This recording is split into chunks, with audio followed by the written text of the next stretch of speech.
Hola a todos, ¿cómo están? En este video vamos a desarrollar algunos conceptos que aparecen en la primera parte del texto que ustedes tienen que leer sobre la alianza que se produce entre la modernidad y la escuela, del texto de Fernández Mouyán, Problemáticas contemporáneas en la filosofía de la educación. Lo primero que tenemos que tener en cuenta es que nuestra escuela, la escuela actual, la escuela que nosotros conocemos, es heredera de la racionalidad moderna. Esto quiere decir que muchos de sus elementos que conocemos hoy, y por qué no la mayoría de los elementos y de las formas de funcionar que conocemos hoy, son o datan de aquella época. Eh, y en esta época, el gran protagonista fue el sujeto racional moderno. Esto quiere decir que era un sujeto que solamente se le reconocía la dimensión racional, ¿sí? Las otras dimensiones quedaban por fuera o en segundo plano, como la dimensión corporal, por ejemplo, la dimensión afectiva, no eran parte integrante o parte principal de la educación, ¿sí? De la escuela. Era una escolaridad que buscaba el desarrollo de la racionalidad, sobre todo de la racionalidad instrumental, que nos permitiera conocer el mundo, descubrir lo que es el mundo, también poder eh, instrumentalizarlo a este mundo y también poder insertarnos a un mundo de trabajo, al mundo de la industria. Y ahí les dejo esta frase que ustedes después la van a tener que interpretar una vez que lean todo el material, que dice que si la modernidad es un proyecto educativo, no se puede ser moderno si no se está educado. Bueno, ustedes ahí van a tener que interpretar esto y poder explicarlo. Ahí lo tenemos a René Descartes. Descartes quizás muchos de ustedes lo conocen, es considerado el padre de la filosofía moderna, por ahí ese término no es muy adecuado, pero sí fue un gran representante de la modernidad. Descartes lo que quiere hacer es fundar un conocimiento firme, un conocimiento del cual no se pueda dudar. Por tanto, lo que buscaba era llegar a una primera certeza indudable, un conocimiento que no se pudiera poner en duda bajo ningún aspecto. Y esa primera certeza a la cual nosotros queríamos, o que Descartes quería llegar, tenía que ser la base del conocimiento, o de todo el conocimiento, eh, la construcción, digamos, de todo el episteme y todo el conocimiento de la modernidad se tenía que asentar sobre esa primera certeza. Para esto él propone como método la duda. ¿Y de qué duda? Dice, en primera instancia vamos a dudar de todo lo que se nos ha enseñado como cierto.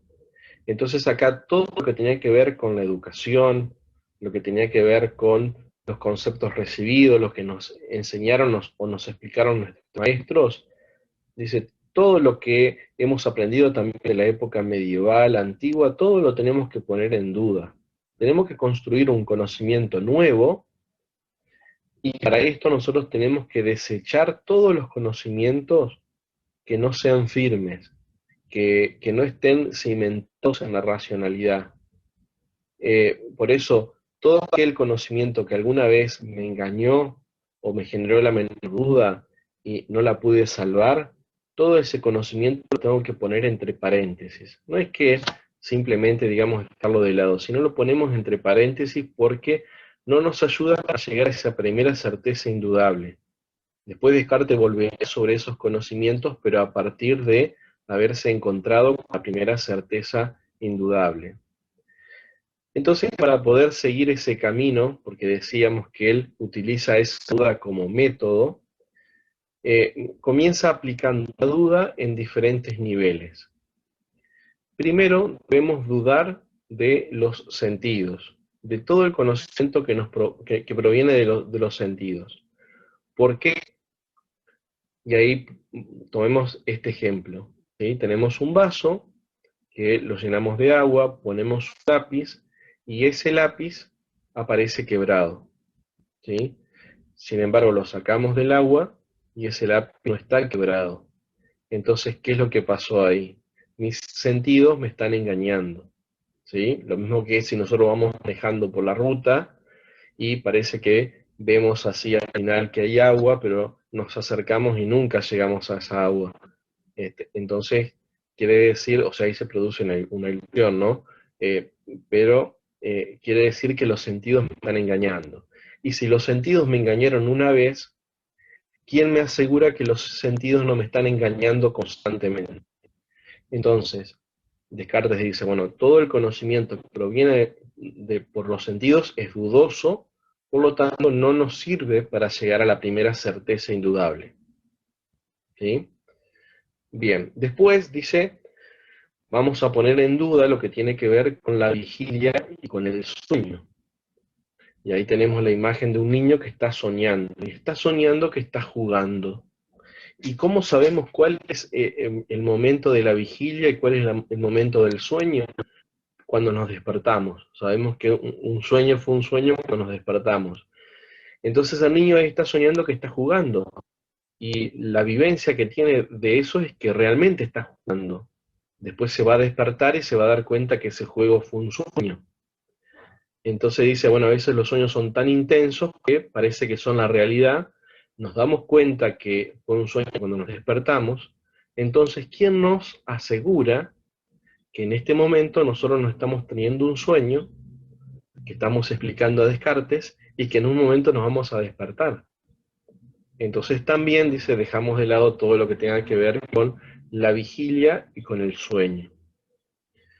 Por último, y acá lleva la duda al extremo, ¿sí? Para que ningún conocimiento escape a la duda, pone la hipótesis de que supongamos que existiese un genio maligno, ¿sí?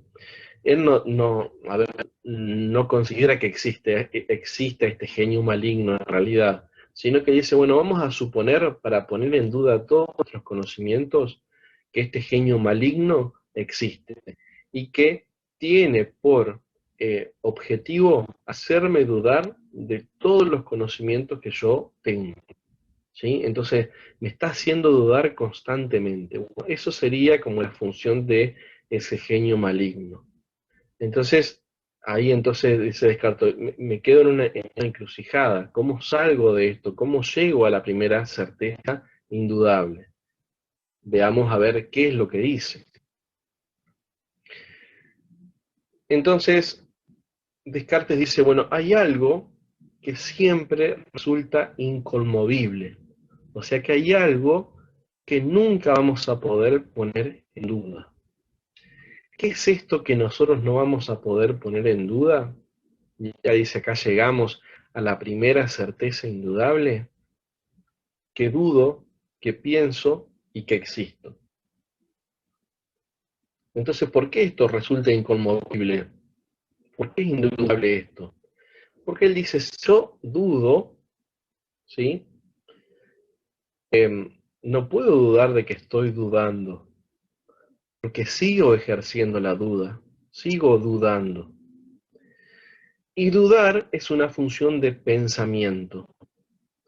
Y si estoy ejerciendo una función de pensamiento, quiere decir que estoy existiendo. Si no existiese, no podría pensar. Entonces, la primera certeza indudable a la cual llega Descartes es dudo, pienso, luego existo. ¿Sí? Es más conocida como pienso, luego existo. Pero ¿por qué dice Descartes esto? Porque si yo quiero poner en duda esa primera certeza, la sigo afirmando, porque sigo dudando, sigo pensando y sigo existiendo. Entonces acá encontramos la primera certeza indudable para Descartes. Esto es importantísimo para la modernidad, ¿por qué? Porque inaugura la visión de un nuevo sujeto, de este sujeto moderno. No nos olvidemos que, ¿se acuerdan cuando veíamos el pensamiento de la filosofía en sus distintas etapas? Veíamos que en la antigüedad teníamos un sujeto que estaba relacionado con la naturaleza, también estaba relacionada con la polis, ¿sí? Y ya en la época medieval encontramos un sujeto en relación a Dios, ¿sí? Y siempre un sujeto que encontraba el fundamento de su conocimiento, lo encontraba en la realidad, ¿sí? En los objetos reales.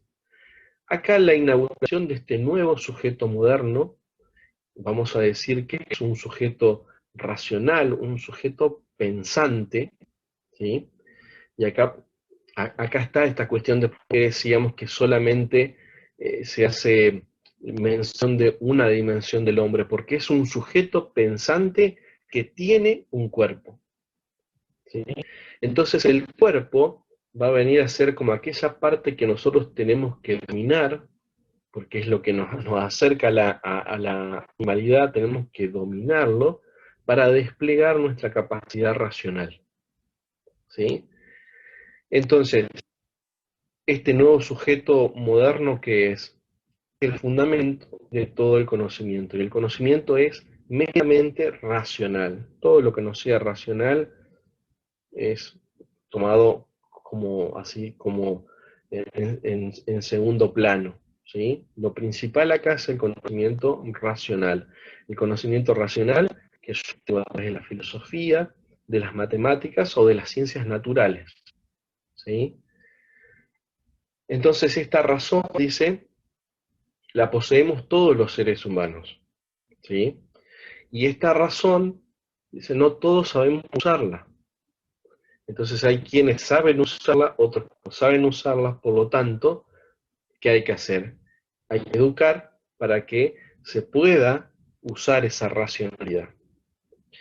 Hay algunos que están capacitados para educar y otros que no, ¿sí?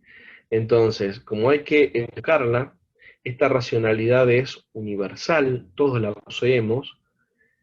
Hay que educarla a través de un método. No se olviden de esto que decíamos, Descartes aplica un método. La modernidad, eh, cuando ustedes vuelvan sobre aquello que nosotros veíamos de la modernidad, pone mucho hincapié en lo que tiene que ver con el método. Por lo tanto, dice, el método que vamos a aplicar es un método universal para educar la racionalidad de los seres humanos, ¿sí? Entonces, es el mismo método que vamos a utilizar para educar a todos, ¿sí? Entonces hay que desplegar la capacidad racional. Entonces, como también habíamos visto anteriormente nosotros cuando veíamos lo que era la época moderna, la modernidad considera que a través del despliegue de la racionalidad, nosotros vamos a lograr el progreso permanente de la sociedad. Pero no es posible ese desarrollo permanente de la sociedad si no es construido por la educación. La educación viene a ser aquella herramienta que va a posibilitar el progreso permanente de la sociedad. Que ya vimos y ya dijimos, sí, fue una idea de progreso aparente que después trajo muchas problemáticas a nivel social, a nivel humano, porque solamente desplegó la capacidad racional. Pero bueno, la escuela vino a ser como ese instrumento que permitía el desarrollo de la racionalidad. Entonces, ¿qué tenía que hacer la escuela? Ayudar a que los sujetos desplieguen su racionalidad para contribuir al progreso y para generar sujetos libres. ¿En qué sentido tenían que ser sujetos libres? En que se autodominaran, ¿sí? Que la escuela le pueda brindar ciertas reglas morales, ciertas reglas de ciudadanía y el propio sujeto sea capaz de poder regular para poder insertarse a esa sociedad. Más allá de que la sociedad después tenga dispositivos para castigar cuando uno sale de la norma, pero la escuela tiene que ser capaz, en esta mentalidad moderna, ¿no?, de crear sujetos que se puedan autorregular. Entonces, como la escuela tiene que desplegar esa racionalidad, y decíamos a través de un método universal, y esta razón es universal, supone que todos vamos a adquirir los mismos conocimientos, ¿sí? Ahí tenemos la primera imagen, donde la maestra está, o la profesora está recortando y está haciendo todos cuadraditos para que todos reciban el mismo conocimiento, todos van a salir de la escuela con el mismo tipo de conocimiento. Quien no pueda adaptarse a esto, escuela moderna, nos expulsa, nos deja fuera, ¿sí?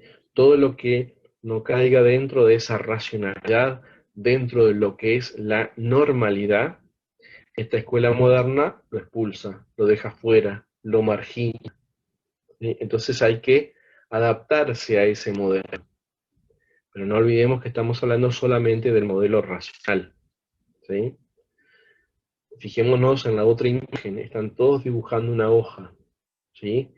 El papel de lo real pierde su sentido, ¿sí? Porque ahora quedamos circunscriptos al aula, vamos a aprender lo que es una hoja, pero con el dibujo de una hoja, todos van a tener sus propios útiles, todos van a estar sentados mirando hacia el frente, todos van a estar escribiendo con la mano derecha, ¿sí? Entonces se buscaba normalizar conductas. Nosotros, ahí está lo que les decía hoy, dominar esa corporeidad para poder desarrollar o desplegar la racionalidad. Bueno, hasta aquí entonces la primera parte de este texto. No se olviden de volver a repasar lo que ya habíamos visto sobre la modernidad, porque les va a servir mucho para lo que viene. Nos vemos.